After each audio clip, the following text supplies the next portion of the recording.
So one of the things I was interested in when I was in graduate school was trying to figure out the contours of the relationship between our moral views and our political views. And there's an enormous amount of research on that since. I've been very influenced, for instance, by John Haidt's work on moral intuitions and how that relates to politics, his view that attitudes towards sacredness, for instance, are deeply embedded in our biology and our neurology, and that the relationship between the prefrontal cortex and the amygdala shapes our politics and so forth.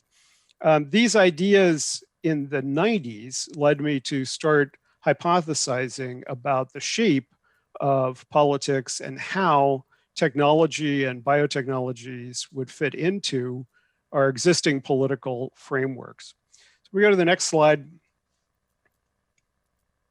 I started this, I eventually came to the understanding that our moral views about the possibility of human perfectibility were ancient, that we had images of human perfectibility from ancient cultures and mythologies, that the idea that we would have at some point in the past or in some point in the future, if we did the right things, that we might have perfect bodies free from disease and live immortal lives. That's one idea that's found in many cultures.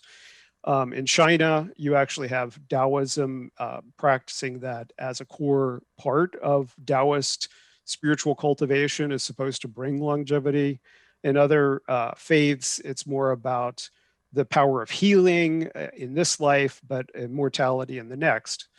The idea of the holy city is that as soon as human beings were able to imagine better futures, better possibilities, they were imagining that in the past, things might have been much better, or in the future, things might be much better, or after death, things might be much better.